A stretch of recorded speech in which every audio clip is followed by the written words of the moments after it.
If I'm being honest, by I Don't Know Man on AU3, Episode 7, Chapter 2, No You Hang Up. Why is everyone so adamant that I make out with Toy- Toyota? A nearby customer shot Todoroki a concerned look, and he debated sinking under the table. Uraka laughed, as Ashido grinned. Aw, Todoroki, you're blushing, thinking about swapping spit with Toyota? Yes. Todoroki croaked, and fuck, his voice was cracking, honestly. And holding hands, and cuddling, and sparring until we fall on top of each other, always. But this time, I'm actually moving forward, and, never mind. So you have thought about it after all, Ashido thought, triumphantly. Of course, I've thought about it. Todoroki's voice softened. I've thought about it every night for nearly 2 years. For a few moments, Todoroki's only response was the beeping of the crash register and the wailing of instruments' air conditioning. 2 years? And if Uraraka had sounded incredulous, Todoroki couldn't find it in him to blame her, because it was kind of shocking, really. Admitting out loud just how long he had feelings for Midoriya made it seem all the longer, all the more real. Yeah, pretty long, huh? The cashier register kept on beeping. Todoroki sighed, then jumped out of his own skin when Ashido slammed her fist onto her plastic tray, voice raised in conviction. Then that's all the more reason to make a move. You've got to go back to school and you've got to ask Toyota out. Now, who are you? Todoroki Shouto, he whispered, still a little alarmed. Nope, you gotta say it like you mean it. Now who are you? Todoroki Shouto? Another customer glared their way, and Todoroki shrank into his seat. Damn straight you are! And now that that's settled, the three of us are gonna help you make all your dreams come true. Right? Right. Uraka giggled. Tokoyami inclined his head. Todoroki felt embarrassed, helpless, and a tap on his shoulder as a girl with navy blue hair suddenly appeared at their table, with impressive stealth. Did you say that you're Todoroki Shouto? Hell yeah! Ashido explained, still in motivation mode as Todoroki confirmed his identity with a sinking feeling. Oh my god! Navy Hair squealed and retreated to another table. Choke full of prepubescent girl. She pointed in their direction, and a discount chorus of shrieks followed. It's time to go. Uraka pouted. But we didn't even get you a McFlirt. Now what? When the gagging of girls arrived at Todoroki's table, their only greeting was 3 unused ketchup packets. The walk home was marked by a tempest in Todoroki's gut, and he wasn't sure how he could blame it on the Big Mac. Ashido and Tokoyami occupied themselves, arguing over the fine line between goth and scene, and Uraraka turned to face Todoroki, brows swing. It's nice to consistently run into hordes of fans? No. In fact, their ever-increasing presence has put me on edge in public lately, and I get nervous. Oh. Silence retained after that, excepting Ashido and Tokoyami's heated debate, and Todoroki sighed into the warm air. Christ, what a mess this whole impromptu affair had been. From the cashier, to customers likely thinking that Todoroki had a hard-on for his car, to Uraraka telling Todoroki not to worry about liking Midoriya. Wait. Todoroki stopped in his tracks, then zeroed in on the messenger herself, walking with her hands in her pockets. Uraraka. He called, jogging slightly to catch up. You remember what you said earlier, about me not needing to worry about Midoriya? She whirled her hair with her finger pointer. Yeah, I do. Is there any way you could explain what you mean? He asked, failing to tamp out an excited edge as his stupid, smitten brain began anticipating her response, jumping to conclusions. Yes, of course, Todoroki, Dream Uraraka beamed. I was just saying that Midoriya is deeply in love with you and wants to date you immediately and kiss in the locker room and let you play with his hair. Real Uraraka opened her mouth. Todoroki felt his chest flutter. Nope, she stated, simply, devastatedly. Todoroki could practically hear his hopes shattering. Uraraka must have heard it too, because she smiled sympathetically. I'm sorry, Todoroki, but I made a promise that I fully intend to keep. I've already run my mouth too much. You're a smart guy, though. I'm 100% sure you'll be able to work things out on your own. Her smile shifted into an encouraging one. But a buzz in Todoroki's pocket cut him off, and he pulled out his phone. Midoriya Izuku. How's the face? Todoroki kept his phone case to his chest, explicitly nervous. It buzzed again. Hope not too bruised to keep random hordes of girls from attacking? Or maybe that's a good thing. What's got you all smiley, Oh my god! Ashido peered at the phone, cradled against his chest, and broke out into a dangerous grin. Suddenly his nerves didn't seem so inexplicit anymore. You're texting Toyota, aren't you? Shit. Todoroki may just end up shoving into a closet with Midoriya yet. Yeah. Before Todoroki could even react, Tokoyami appeared out of genuine fucking nowhere beside Todoroki. It's Midoriya Izuku, he retorted. Straight-laced, straightforward, straight to the point. The common syllable, of course, being in the direction to a certain Todoroki Tibidabig that had been exposed to an incredulous Ashido, her black eyes popping. No freaking way! She abandoned Uraraka to join Tokoyami beside Todoroki. Holy shit! She whispered, eyes glued to the phone. I've been such a fool. I don't know how I didn't see it. The gym fire makes so much sense now. The important thing is nobody got hurt. Uraraka piped up across from the three of them. Let's really not talk about that, please. You're right, Todoroki.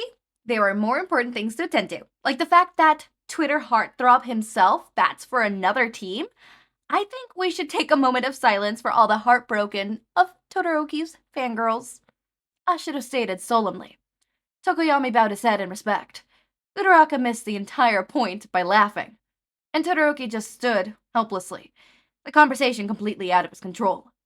Then leaped out of his skin when his phone was swift from his hands, Ashido whooping victoriously.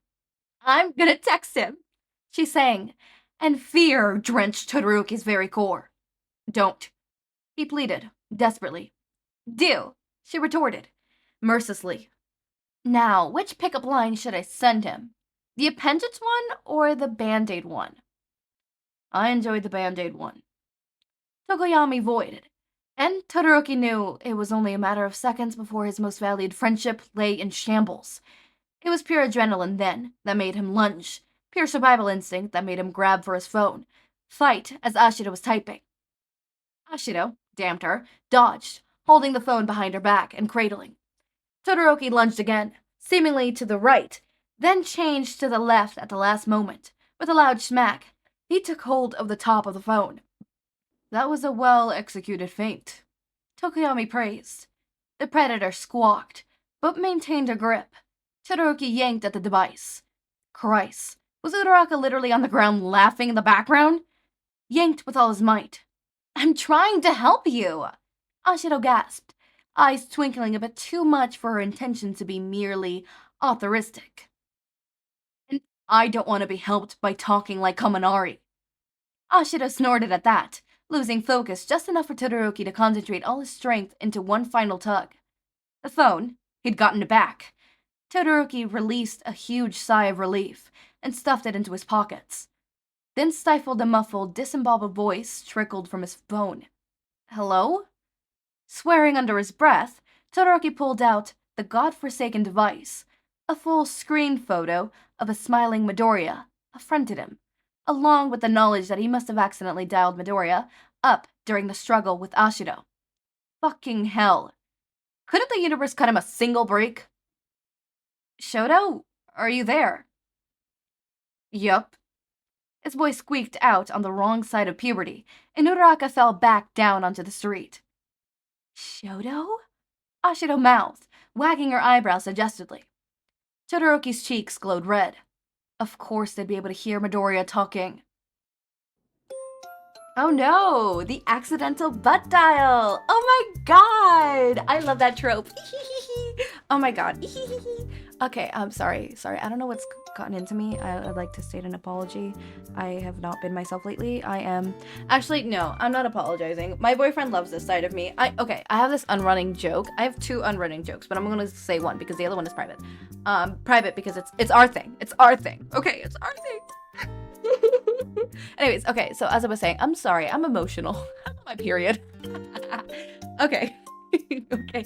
Not that me being on my period makes me emotional, but like, I am so uncomfortable. Literal blood and guts are coming from me, and I hate this shit. And I am going to be dramatic and make it everybody's problem. Okay, anyways, as I was saying, oh my god, wait, hold up, I got it consecutively 2 months. Actually, no, I skipped that month. Never mind.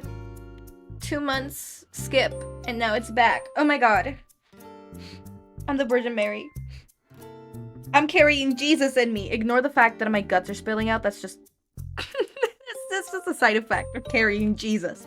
Okay, as I was fucking saying, Jesus fucking Christ. I am a very dramatic person, and I often tell people that I collect, specifically with my significant other. Like, the other day, we were talking, and we had a slight quote-unquote miscommunication, where they thought they were saying one, or no, we were talking about, okay, we have this unrunning bit of like, would you love me if I was blank? Except it gets even more ridiculous, and I always tell them, this is not like me being insecure or anything. I genuinely want to see where you cross the line, and I find it so hilarious to come back with the most random bullshit. I once said, would you genuinely love me? Like, would you love me if I was a vampire? Apparently they would, but only certain types of vampires, so it has to be specific, right?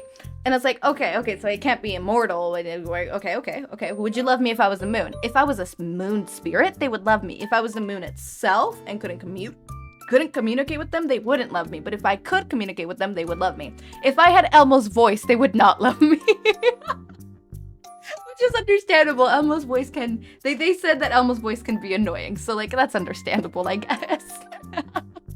Okay, but one of the unrunning things, like, we were talking about that, and we had like a small miscommunication, not to the point where it's like angsty shit, but just like, oh shit, wait, you were referring to that? I was referring to this. Oh, haha. And I was like, oh my god, we just unlocked miscommunication as a trope. Miscommunication tag. And we go on this whole thing. I go on this whole thing where it's like, oh my god, you're in college? Technically speaking, this is college AU. Another tag. And I keep saying, like, oh, when we move in together, we're gonna unlock the domestic package. All the domestic tags. The DLC. I'm a dork. But, moving on, I love the whole miscall tag. The miscall trope. Oh my god, I'm blushing. I love this. Oh my god. Look at them. They're so cute. I wonder what's gonna happen. Also, I do not appreciate Ashido trying to help. You're not helping, Ashido. You're actually making shit worse. Please stop. I'm never one of those friends who, like, make you confess. I will be your wingman. I'll be like, hey, you want to confess? Let me help you. How do you want to confess? You want to confess like that? Yeah, I'll help you. You want me to get the download to see if they like you or not? I could hit up some of their friends. I'll make sure they don't know it's about you. I'll make sure they think that I like you. Or that so-and-so likes you. Like, do not worry. Do not worry, Bestie, I got your back. And I always get them backs. Except I don't. I'm really shit when it comes to setting up my friends with people. Don't come to me. Don't come to me. I know I'm really good at setting myself up with people. I'm not. People are just... I like someone and then they like me back. I don't know. How am I likable? I wouldn't say I'm conventionally attractive. I mean, like, I'm not attractive. I mean, look at me. But, like, I'm not like Millie Bobby Brown or like Taylor Swift or like Olivia Rodrigo attractive. like, conventionally attractive. I'm not Harry Styles. I'm not Tom Holland. I'm no Pedro Pascal. Right? I'm no none of those. So, like, I don't know what you'll see in me, bestie. What are you looking at? What about me seems so appealing to you? Because I don't see it. I really don't. Oh well. But I cannot wait to see this draw out. I'm so sorry for my weird ass, long ass, fucking weird. I'm tired. As always, my raindrops, make sure to eat, sleep, drink water, take your meds, have a wonderful day or night. Link to my Discord server and socials are down in the description. Subscribe to see more of my content, and thank you so much for watching.